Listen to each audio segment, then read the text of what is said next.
What does the future hold for Marcell Ozuna? What are some trade candidates the Braves could be looking at the deadline? What happens to Spencer Strider? When and if Mike Soroka returns, does Strider stay in the rotation long term? We'll talk about that and so much more on today's mailbag episode of Lockedon Braves. So let's get into it.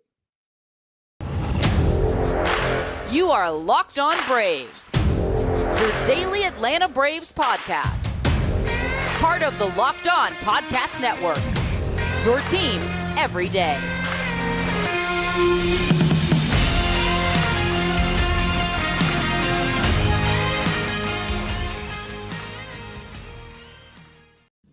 Hey, and welcome back to Locked On Braves, part of Locked On Sports Atlanta, where we cover your favorite Atlanta sports teams each and every day.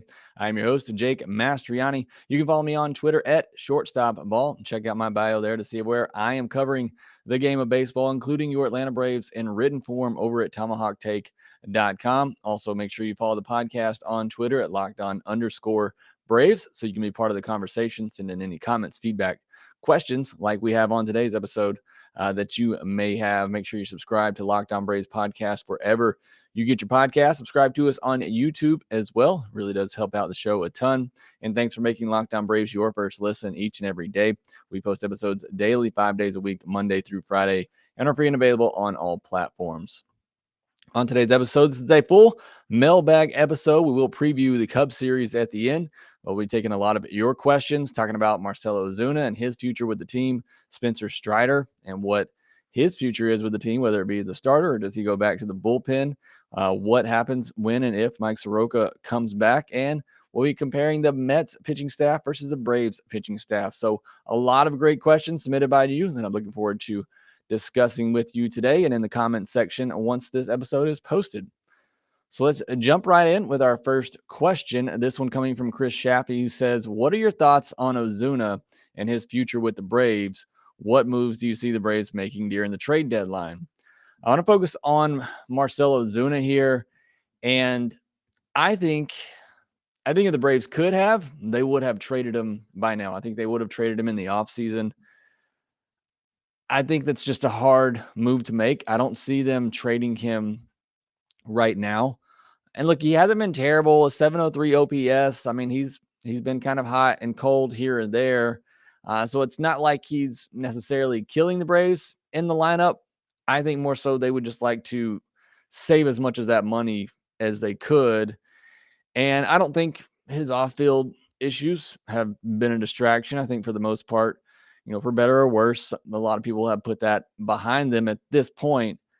I just think the Braves would want to trade him to try to get back some of that money or as much of that money as they can, because to me, while he's not terrible, a 703 OPS, he's not the player that the Braves signed. He's not the 800 OPS guy that the Braves thought they would be getting when they signed him. And the contract is actually going up. He's going to make $18 million over the next 2 years and has a $1 million buyout of the season after that, which is a team option, which I can't imagine would be picked up. So he has $37 million left on his contract. So if the Braves were to trade him, it would simply be a money dump. He has little to no value in a trade right now because, again, 700 OPS, a league average or maybe even a little below, and because of the money that he has left. So do I think the Braves want to trade him? Yes.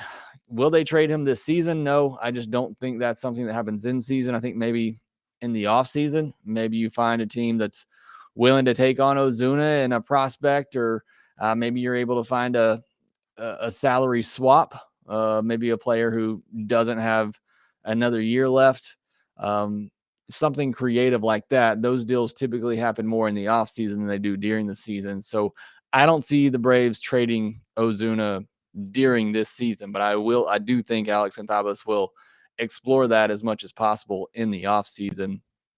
As far as moves the Braves can make at the trade deadline, look, I really don't see a need anywhere. I mean, you can always make moves, make trades to try to improve your bench and the depth of your team, and we'll probably see some moves like that. But right now, with the way things stand, there's really not a need for a move. And I've been saying this for a while, even when the Braves were struggling, it's on this team to either get it done or not get it done. The Braves made their big moves in the offseason, and I feel like the budget is already stretched pretty thin. I don't see them making a ton of moves, especially when you're already hoping to get Eddie Rosario back, and Eddie Rosario who can see. You're potentially going to get Mike Soroka back. Hopefully Tyler Matzik is coming back. Hopefully Kirby Yates is coming back around the All-Star break, and who knows what he will be like. So the Braves have some pieces who are coming back. Oh, by the way, Ozzy Albies, who could be back hopefully by the end of the year. Those are some big pieces that the Braves could potentially be getting back later in the year. So there's really not, I mean, where are you going to upgrade at this point? You're not upgrading right field where Acuna is. You're not upgrading center field where Michael Harris is. That was really the one position where I thought the Braves could make a move, would be to upgrade center field. And they just did that internally by bringing up Michael Harris. So unless he just all of a sudden starts to really slump and struggle, which is possible, he's a rookie, and once the league adjusts to him, certainly is possible. But I just don't see them making a move in center. Again, Rosario coming back could set up a good platoon with him and Adam Duvall. I know Adam Duvall's splits have been kind of back and forth between righties and lefties, but you have two potential options there in left field. We already talked about Ozuna. You have him hogging up the DH spot, which honestly could probably be better used by William Contreras at this point. But you don't want to overwork your backup catcher. Catcher's not a position you're looking to upgrade. That's one of the best duos in all of baseball. First base isn't an upgrade. Second base, if depending on the health of Ozzy Albies and how hot Orlando Arcia plays or stays at that position, perhaps you could look to make an upgrade there. Shortstop, you're not doing anything. Dancy's been your MVP all year. And third base, you're not doing anything. So there's nothing in the lineup offensively you're looking to upgrade. Again, it would just be bench pieces at that point. And then the starting rotation, Fried, Wright, Anderson, Morton, those guys aren't going anywhere. You have Spencer Strider. If you wanted to get another veteran for the rotation, I guess you could. But, I mean, for right now, there's not really any use there. I mean, you can always make upgrades in the bullpen. I think a lot will depend on how Tyler Matzik comes back. Do they look like the Tyler Matzik that we're used to, that we've seen over the past, year plus? How does Kirby Yates come back? Does he look like one of the best relievers in all of baseball like he was before his injury?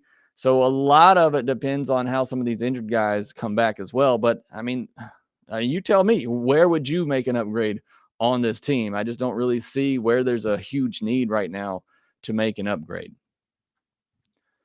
All right, next question comes from Brando, and I really like this question. He says, as I've never been in competitive sports at any level besides high school, and calling that performance competitive is very generous, I'm wondering if you could shed some light on how a clubhouse meeting can help a team go from severely mediocre to the team we're watching now. And this is a great question because it's always kind of this debate in Major League professional sports is, what does a team meeting really do? These are professional athletes. These are, for the most part, grown men. Do they really need to be told to, hey, buckle up and do your best? Are they not trying to do that every day? So, there's always just this kind of debate of, is this thing really necessary? Does it really work?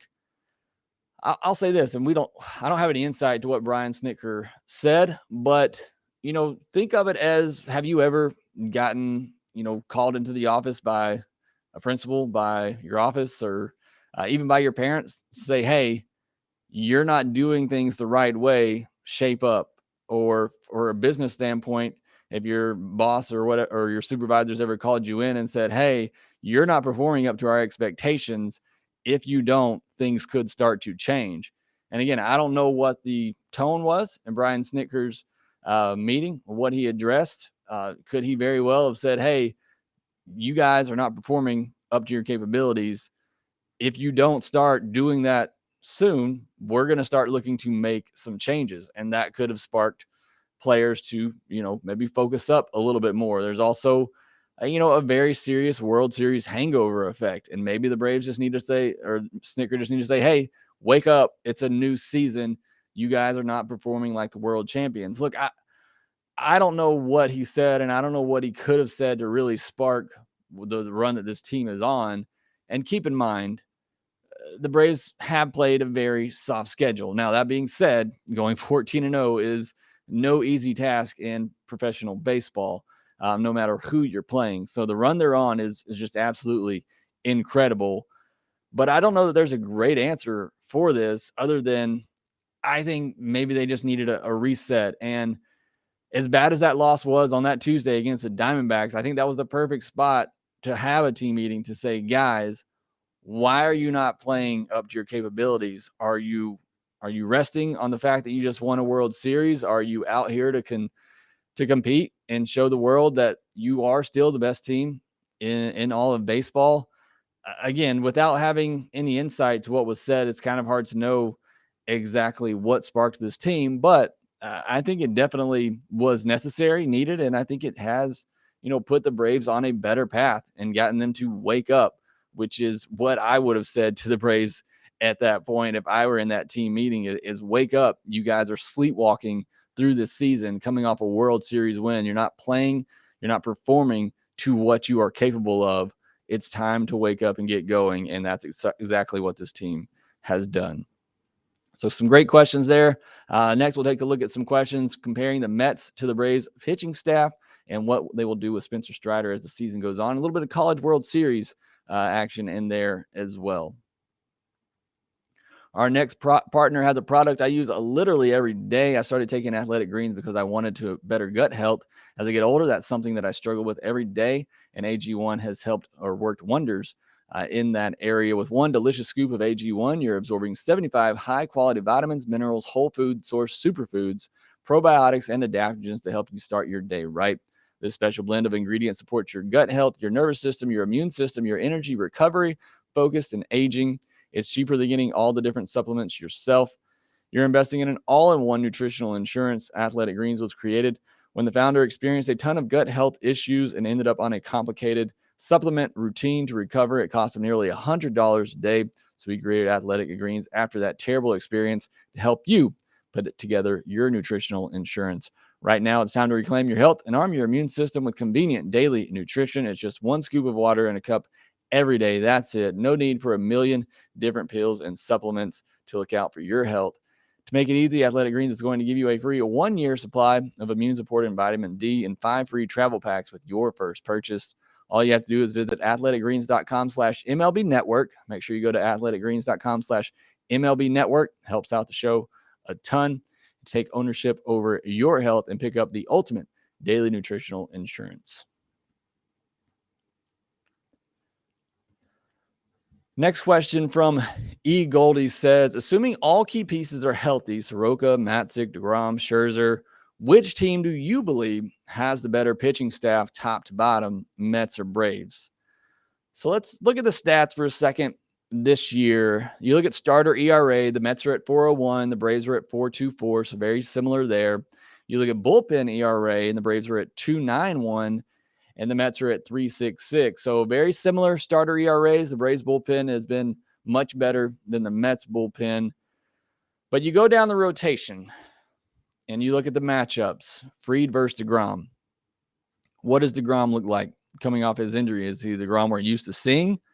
If so, I think the Mets win that matchup. But Max Fried's capable of adding or matching zeros with DeGrom through 7 innings. I think he's very capable of doing that. So it's a matchup I feel like the Braves can win. If you're just saying who's the better pitcher, DeGrom is the better pitcher. You look at next, and I think Wright's moved up into that 2 spot for the Braves. You look at Wright versus Scherzer. Again, what type of Scherzer are we getting? He looked outstanding earlier in the year, but how does he look like coming off injury? If he looks like the Scherzer we saw at the beginning of the year, then he's better than Kyle Wright.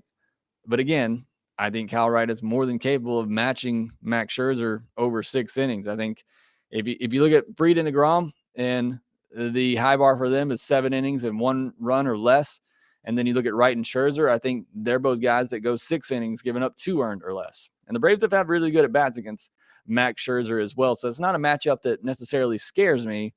But again, I think it's the matchup the Braves can win. But if you're just talking who's the better pitcher, I think you have to give the nod to Scherzer. Then you look at the next 3 matchups here. Morton versus Taijuan Walker, Ian Anderson versus Carlos Carrasco, Mike Soroka, what does he look like, versus Chris Bassett. Those are all pretty even matchups. Those are toss-up matchups. Those, to me, are all number 3 starters right now. And so I think those are all kind of toss-up matchups. So you look at that starting rotation for each, and if you're just saying on paper who's better, I'd probably give the edge to the Mets just because DeGrom and Scherzer, when they are on, and if they're pitching like they're capable of pitching and have in the past, are two of the best pitchers in all of baseball. But again, their matchups, I think the Braves can win. And a lot depends on Charlie Morton and Ian Anderson. What are they going to be? Because right now, I don't have a lot of confidence in either one of them. But if they get back to being the pitchers we're used to seeing that are going to go out there and give you 6-7 innings every time, 2 earned or less, then I think the Braves starting staff is better and deeper, but they're just not those guys right now. They're pitching more like number 3, 4 starters.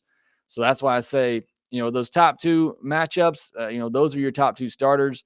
The rest of the starters for each rotation, I think, are middle of the rotation starters. So I think it is very even. And the numbers from the season say that as well, that the numbers are very even, but the Mets are just a little bit better. So I'd give the nod to the Mets on the starting rotation.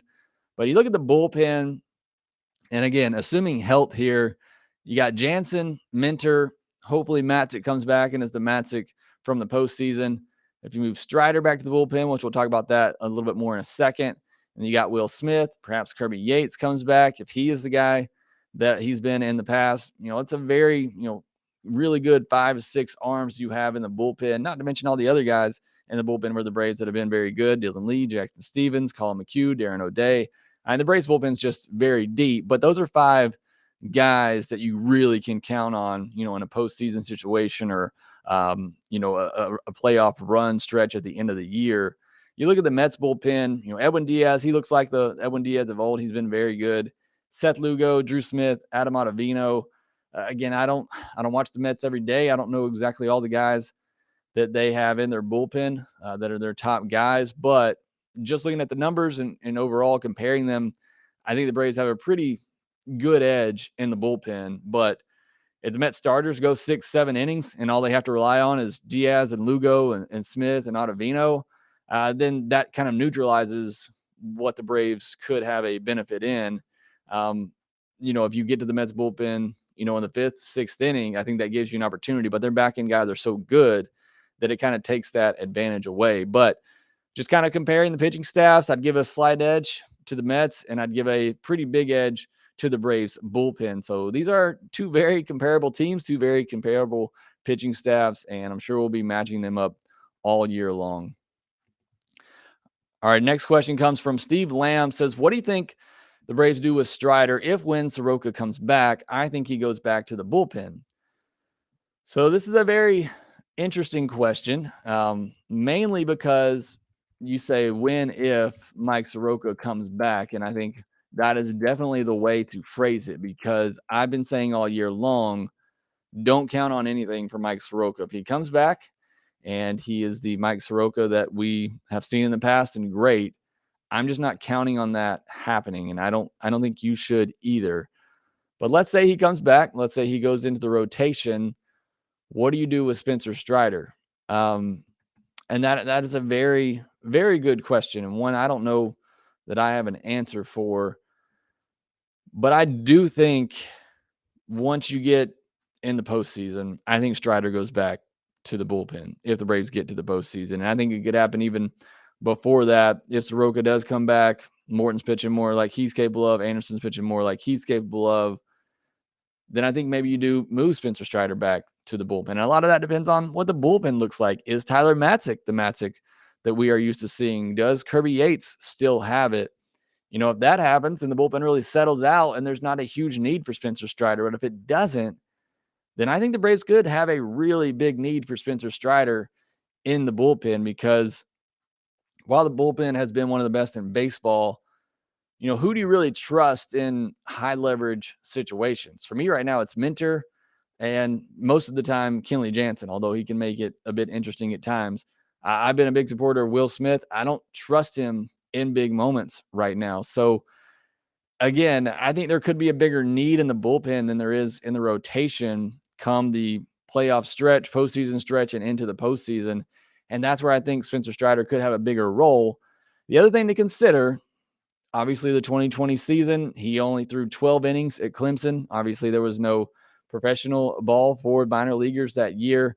And then he threw 94 innings last year. So how far are the Braves really going to let him go this year? Does he get up to 150 innings? So that's something you have to keep in mind, as well as how far do the Braves let his innings get this year, considering he's only thrown, or the highest, most innings he's ever thrown professionally is 94. Well, more so around 100. You account for the innings that Spencer Strider threw for the Braves last year. He's actually at 96 and a third innings last season. So again, Spencer Strider's in the starting rotation for now until I think at least August. And then if Soroka's back at that point, and there's a need in the bullpen, then I think maybe you have to consider moving Strider back there. But he keeps pitching like he is right now in the rotation. It'd be really hard to take him out of there. So that's a decision that we'll have to make on down the road. But I think it's all just going to depend on where's the bigger need. Where do you need Spencer Strider more? Do you need him as a fifth starter, or do you need him as a bullpen arm? It's really, we've seen him excel at both places now. So you feel comfortable moving him wherever the biggest need is. All right, final question here. This one also from E. Goldie said, which 5 players are you most excited about to see perform on the College World Series stage? Asking for a friend who hasn't paid much attention to college baseball but enjoys the College World Series. And he said, me, I'm the friend. So E. Goldie, you asked for 5 players. I'm going to give you 1 player from each team. So I'm going to give you 8 players total. And even that is hard to limit it down to. From Texas, it's Ivan Melendez, Golden Spikes Award finalist, one of the best players in all of college baseball. Heard somebody on a podcast of the day compare him to Miggy Cabrera. So definitely an exciting player to watch. You want to keep an eye on him. Notre Dame is the most veteran team here. They have a lot of graduates, upperclassmen on this team. But the guy I want to watch is Jack Finley, and he's a freshman pitcher. And he threw 5 shutout innings against the number 1 team in the nation to punch their ticket to Omaha.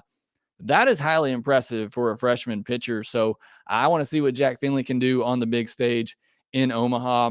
For Oklahoma, the guy is Peyton Graham. Been one of the best hitters in all of college baseball this year. Has had some clutch hits in the postseason already. So Peyton Graham's the guy you want to watch for Oklahoma. Also a big draft prospect. Dylan Rock for Texas A&M. Has been outstanding for them all year offensively. A lot of home runs, big power, gets on base, just kind of does everything in the middle of that Texas A&M lineup. For Stanford, it's Brock Jones. Again, was a lot of people thought he could go 1-1 in this year's draft. Has kind of fallen out of favor with a lot of scouts, but still one of the best players in college baseball. Big left-handed hitter for the Stanford Cardinals, so you'll want to watch Brock Jones. And then Arkansas, there's a number of guys you could watch here, but I'm going to go with my personal bias here in Jalen Battles. He may not be the best hitter on this team, may not be the best player on this team, but I love watching him play. If you listen to the podcast before, I'm a huge fan of shortstops. That's my favorite position. It's the position I played.